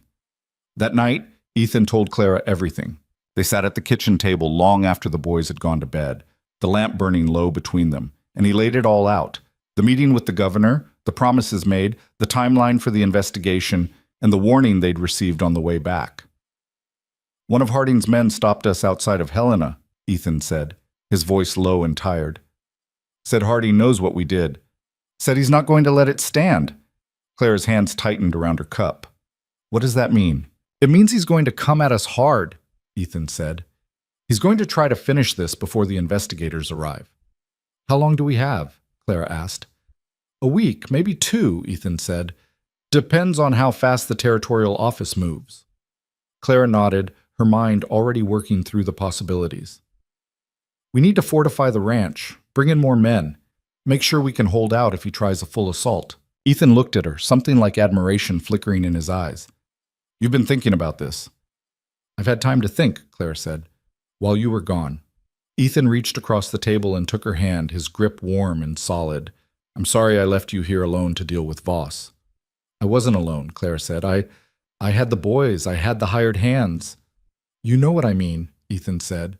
Clara looked at him, really looked at him, and saw the exhaustion etched into every line of his face, the weight he'd been carrying for so long without anyone to share it with. "We're in this together now," Clara said quietly. "You don't have to carry it alone anymore." Ethan's jaw tightened, and for a moment she thought he might argue, but then he just nodded, his thumb brushing over her knuckles in a gesture so gentle it made her chest ache. "Together," he said. They sat there in the lamplight, hands joined across the table, and Clara felt something settle deep in her bones, a sense of certainty she hadn't felt in months. Whatever was coming, they'd face it side by side. The next morning, Ethan rode out to gather the other ranchers. He came back at dusk with Tom Brennan and 4 others, their faces grim but determined. "We've got 10 days, give or take," Ethan told them. "That's how long until the investigators get here. We just have to hold out until then." "And if Harding doesn't give us 10 days?" one of the men asked. "Then we make him regret starting this fight," Ethan said. They spent the next 2 days fortifying the ranch. They built barricades around the main house, positioned men at strategic points, stockpiled ammunition and supplies. The other ranchers brought their families to Ethan's property, figuring there was safety in numbers. The house filled with people, women cooking in shifts, children playing in the main room, men taking turns on watch. It was chaotic and crowded and exhausting, but it also felt like community, like something worth fighting for. Clara found herself in the middle of it all, organizing meals, settling disputes, tending to a feverish child, and somehow keeping everything running. She worked from dawn until well past dark, falling into bed each night too tired to think. But she also felt alive in a way she hadn't in years. Purposeful. Needed.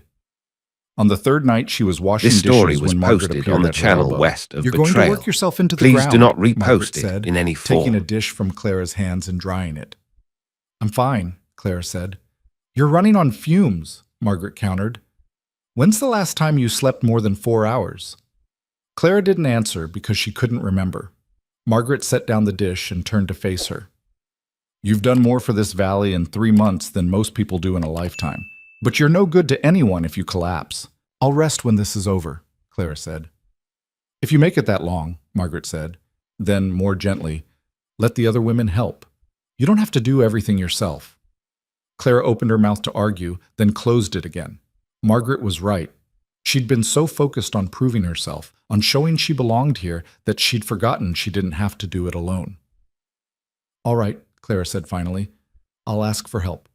Margaret smiled. "Good. Now go sit down before you fall down." Clara did, sinking into a chair near the fire, and one of the other women brought her a cup of coffee and a plate of food she didn't remember anyone making. She ate slowly, watching the chaos around her, children running between the adults, men cleaning rifles, women mending clothes, and felt something warm and solid settle in her chest. This was what family looked like, messy and imperfect and held together by necessity and choice in equal measure. On the fourth day, a writer came from town with news. Harding had filed an injunction, claiming the ranchers were operating a vigilante group and threatening violence.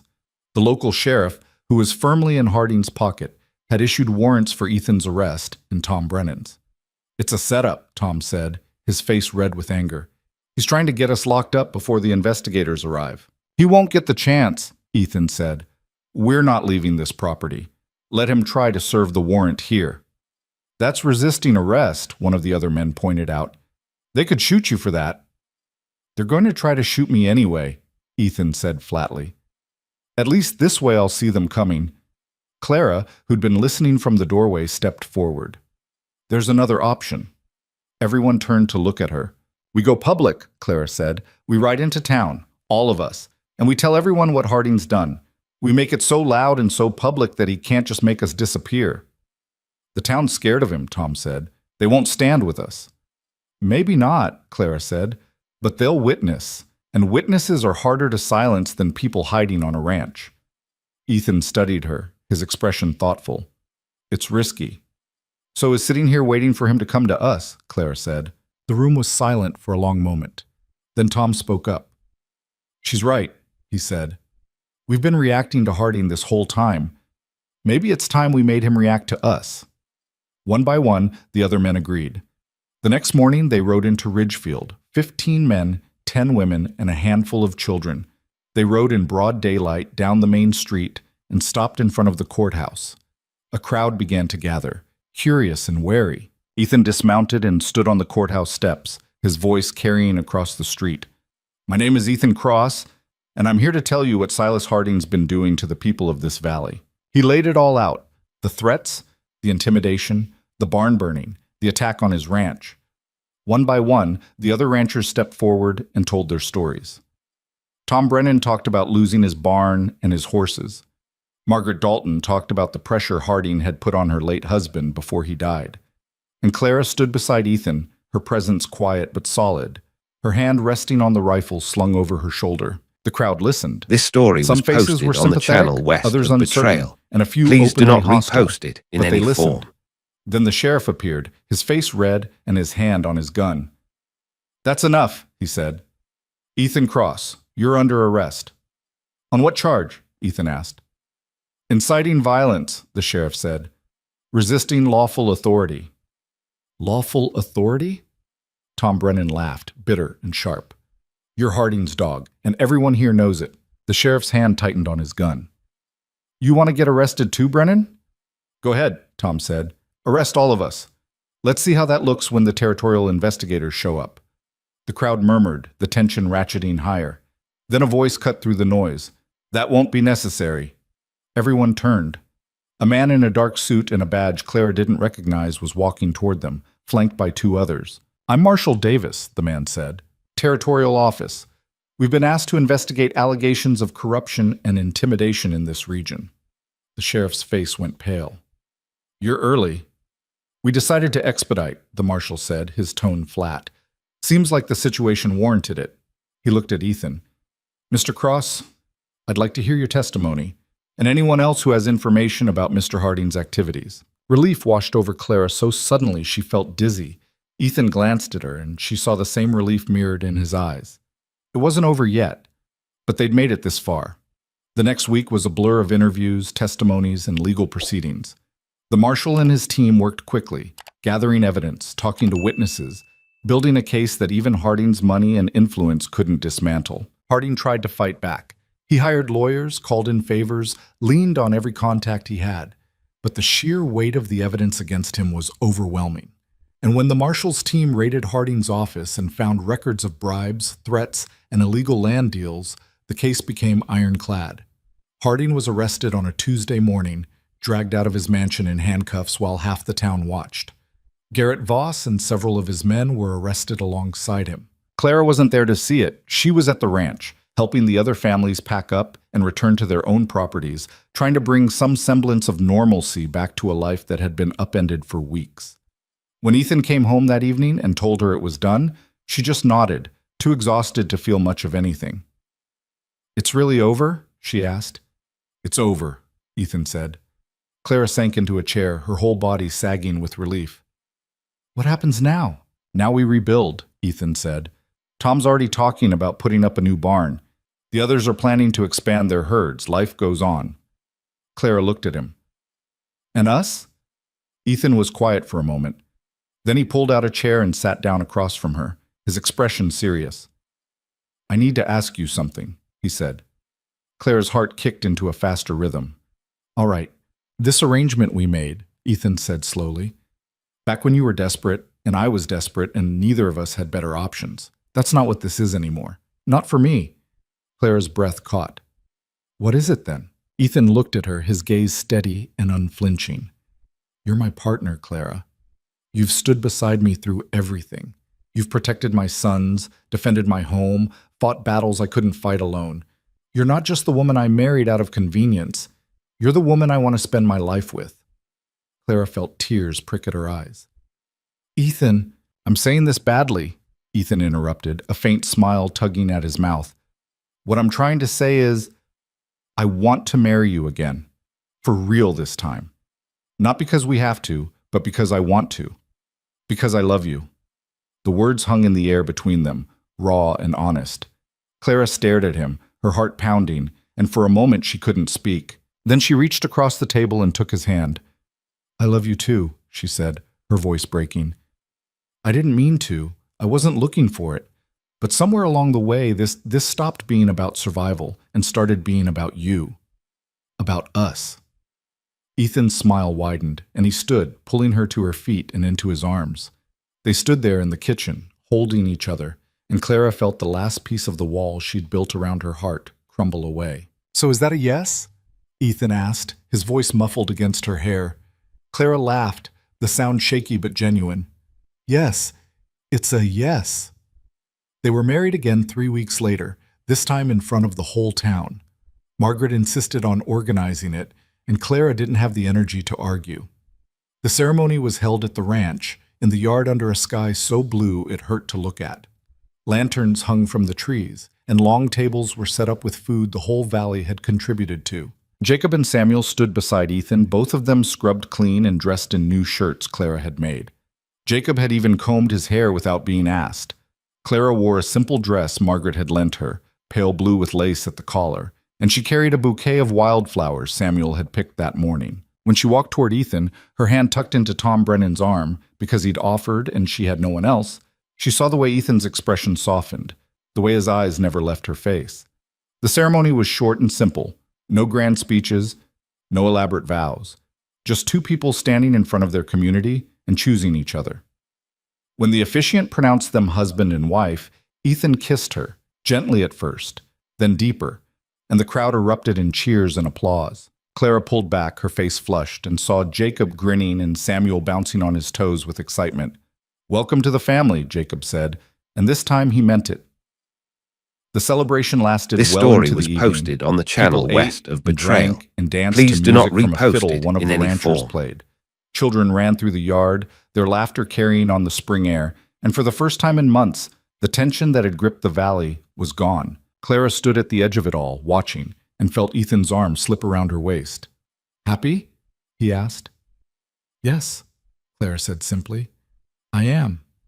They stood there together, watching the life they'd built unfold around them, and Clara thought about how far she'd come. 6 months ago, she'd been a woman with nothing. No home, no family, no future. She'd knocked on a stranger's gate in the middle of a blizzard, desperate and half-frozen, and made a bargain that should have been cold and transactional. But somewhere along the way, that bargain had become something else. It had become a home, a family, a life worth fighting for. She'd learned that survival wasn't just about enduring. It was about choosing to stay even when it was hard, about standing beside someone even when the odds were against you, about building something real out of the broken pieces you'd been given.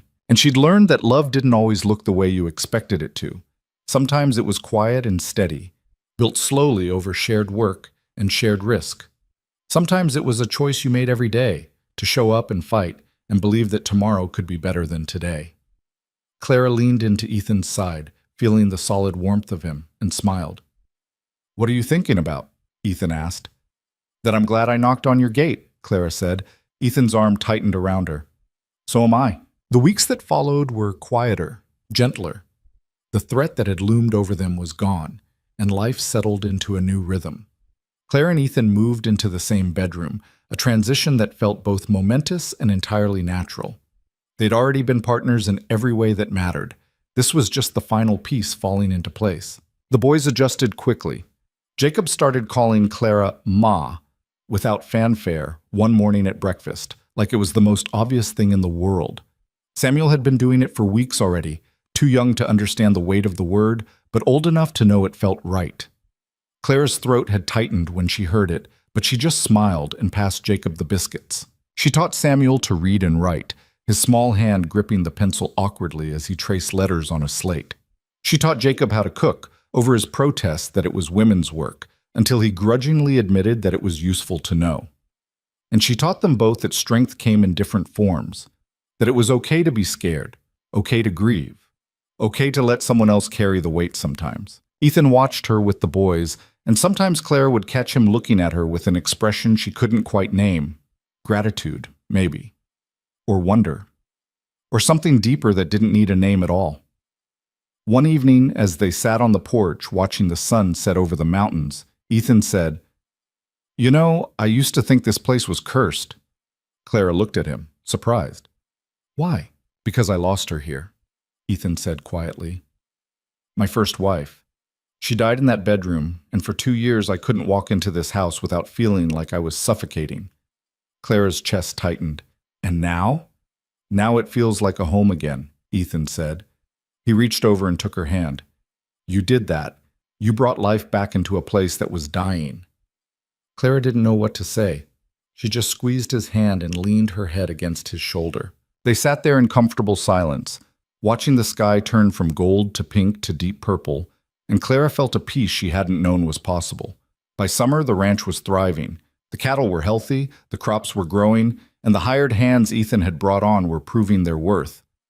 The other ranchers This in the story valley was were posted rebuilding on the too, channel west their of solidarity Betrayal. stronger now Please that do they'd not faced down a repost it common in enemy any and form. won. Margaret came by often, usually with some excuse about borrowing supplies or delivering news, but really just to check on Clara and gossip about the town. "People are still talking about you, you know," Margaret said one afternoon, sitting at the kitchen table with a cup of tea. "Let them talk," Clara said, kneading dough on the counter. "They're saying you're the reason Ethan held out as long as he did," Margaret continued, "that without you, he would have folded or gotten himself killed." Clara shook her head. "That's not true. Ethan would have fought with or without me." "Maybe," Margaret said, "but you gave him something to fight for besides just survival. You gave him a reason to believe things could get better." Clara paused, her hands stilling in the dough. "He did the same for me." Margaret smiled. I know. That's what makes it work. That evening, Clara found a letter waiting for her on the table. It was addressed in a handwriting she didn't recognize, and when she opened it, she found it was from the territorial governor's office. The letter thanked her for her testimony and her courage, and informed her that Silas Harding had been convicted on multiple charges and sentenced to 15 years in prison. His assets were being seized and redistributed, and several of his associates, including Garrett Voss, were facing charges of their own. Clara read the letter twice, then folded it carefully and set it aside. It was done. Truly, finally done. When Ethan came in from the barn, she showed him the letter. He read it without expression, then set it down and pulled her into his arms. "We won," he said quietly. "We did," Clara agreed. But as she stood there, wrapped in his embrace, Clara realized the victory wasn't just about defeating Harding. It was about everything they'd built in the process, the trust, the partnership, the family they'd become. That was the real win. Fall came, and with it the first frost. The trees turned gold and red, and the air took on a sharp, clean edge. Clara stood in the yard one morning, watching the boys chase each other through the fallen leaves, their laughter bright and unburdened. Ethan came up behind her, wrapping his arms around her waist and resting his chin on her shoulder. "You're quiet," he said. "Just thinking," Clara said. "About what?" Clara was silent for a moment, gathering her thoughts. "About how strange life is. 6 months ago, I was standing at your gate with nothing, convinced I was going to die in the snow, and now I'm here, and I have everything." "Not everything," Ethan said. "Not yet." Clara turned in his arms, looking up at him with a question in her eyes. Ethan smiled, a little sheepish, a little nervous. "I was thinking, maybe it's time this family got a little bigger." Clara's breath caught. "You mean a baby," Ethan said. "If you want one. I know we haven't talked about it, and I don't want to assume—" Clara kissed him, cutting off his words, and when she pulled back, she was smiling. "I want one." Ethan's face lit up with a joy so pure it made her chest ache. "Yeah?" "Yeah," Clara said. He kissed her again, deeper this time, and Clara felt the last piece of her old life, the scared, desperate woman who'd knocked on a stranger's gate, fall away completely. She wasn't that woman anymore. She was Clara Cross, wife and mother and fighter, a woman who'd claimed her place in the world and refused to let anyone take it from her. And she was home. By the time winter came again, Clara was visibly pregnant. The boys were ecstatic, Samuel peppering her with questions about whether the baby would be a boy or a girl, and Jacob quietly building a cradle in the barn when he thought no one was watching. Ethan was attentive to the point of being overbearing, constantly asking if she needed to sit down, if she was eating enough, if she was warm enough. "I'm pregnant, not dying," Clara said one evening, exasperated but fond. "I know," Ethan said. "But I lost her, Clara. I lost her and the baby both, and I can't go through that again." Clara's expression softened. She took his hand and placed it on her belly, where the baby was kicking. "Feel that?" she said. "That's your child, strong and healthy, and I'm strong and healthy too. We're going to be fine." Ethan closed his eyes, his hand warm against her stomach, and nodded. The baby came in early March, a girl with dark hair and her father's serious eyes. They named her Rose, after Clara's mother, and from the moment Ethan held her, Clara knew he was lost. He cradled her with a gentleness Clara hadn't known he possessed, his rough hands so careful with her tiny body. And when Rose wrapped her hand around his finger, Ethan's eyes filled with tears. "She's perfect," he whispered. "She is," Clara agreed. Jacob and Samuel were smitten too, taking turns holding their sister and arguing over who got to help Clara with feedings. The house filled with the sounds of a baby crying and cooing and being passed from one set of arms to another, and Clara felt a completeness she'd never imagined possible. One night, when Rose was a few weeks old and finally sleeping through the night, Clara and Ethan sat on the porch together, wrapped in blankets against the cold. "I keep waiting for something to go wrong," Ethan admitted. "For the other shoe to drop." "Nothing's going to go wrong," Clara said firmly. "We've already been through the worst. This is what comes after." "What comes after?" Ethan repeated, like he was testing the words. Clara leaned into him, her head on his shoulder. "Happiness. Family. A life we built together." This is what we fought for." Ethan was quiet for a long moment. Then he said, "I used to think happiness was something that happened to you, something you found or lost, like it was out of your control. And now?" Clara asked. "Now I think it's something you build," Ethan said. "Day by day, choice by choice. You choose to show up. You choose to fight. You choose the person standing beside you and the life you want to make together." Clara lifted her head to look at him. "Is that what we did?" "That's exactly what we did," Ethan said. He kissed her forehead, gentle and reverent. "And I'd choose you again, every time." Clara felt tears prick at her eyes, but they were good tears, the kind that came from joy too big to hold inside. "I'd choose you too," she said. They sat there together, watching the stars come out over the Montana sky, and Clara thought about the journey that had brought her here. The desperation, the fear, the hard-won battles, and the quiet victories. She'd learned that home wasn't a place you were given. It was something you claimed, something you fought for and built with your own hands. It was the people who stood beside you when everything went to hell, the ones who saw you at your worst and chose to stay anyway. And she'd learned that love didn't always start with passion or romance or grand gestures. Sometimes it started with a desperate bargain in a blizzard. Sometimes it was built slowly, in shared work and shared risk, until one day you looked up and realized the person beside you had become your whole world. Clara reached for Ethan's hand, their fingers intertwining, and felt the weight of everything they'd been through and everything still to come. It wouldn't always be easy. There would be hard winters and lean years, arguments and misunderstandings, moments when the weight of it all felt too heavy to bear, but they'd face it together, and that made all the difference. Spring arrived, and with it came new life. The snow melted, the grass turned green, and the ranch woke from its winter slumber. Clara planted a garden, teaching Samuel how to press seeds into the earth and cover them gently, and watched Jacob help his father mend fences and tend to the cattle. Rose grew, her dark eyes brightening with curiosity, her small hands reaching for everything within grasp. She was a sunny baby, quick to smile, and she wrapped everyone around her tiny finger. One afternoon, as Clara was hanging laundry on the line, Margaret rode up with a basket of fresh bread and a familiar expression. "You look like you have news," Clara said. "I do," Margaret said, dismounting. "Harding died in prison. Heart attack, they said." Clara stilled, a wet sheet in her hands. "When?" "2 days ago," Margaret said. "I thought you'd want to know." Clara nodded slowly, trying to process the information.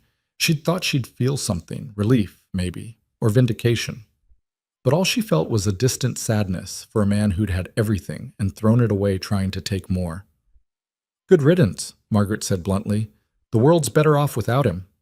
Clara didn't disagree, but she also didn't celebrate. Harding's death didn't erase what he'd done, but it also didn't define her life anymore. "Thank you for telling me," Clara said. Margaret studied her. "You're different than when you first got here. Stronger, maybe, or just more yourself." Clara smiled faintly. "I didn't have much choice. It was adapt or die." "You did more than adapt," Margaret said. "You thrived, and you helped everyone else do the same." After Margaret left, Clara stood in the yard, the basket of laundry at her feet, and looked out at the land stretching before her. It was hers now, in a way that went deeper than ownership. She'd bled for it, fought for it, made it into something worth keeping, and she'd done it not by being perfect, but by being stubborn, by refusing to give up even when everything seemed impossible, by choosing, again and again, to stay and fight and build. That evening, as the family gathered for dinner, This Ethan story at the was head of the posted table, on the channel Jacob and west of Samuel on Betrayal. either side, Please do not Rose in her repost cradle it in nearby, any form. and Clara serving up a meal she'd made with her own hands. She felt a contentment so profound it brought tears to her eyes. This was what she'd been searching for all along. Not a perfect life, but a real one. Not an easy path, but one worth walking. "You all right?" Ethan asked, noticing her expression. Clara wiped her eyes and smiled. "I'm perfect." And she meant it. Because sometimes perfect didn't mean flawless. Sometimes it meant exactly where you were supposed to be, scars and all, surrounded by people who'd seen you at your worst and loved you anyway. Sometimes perfect was a cold bargain that turned into something warm. A desperate choice that became a life. Sometimes perfect was just home.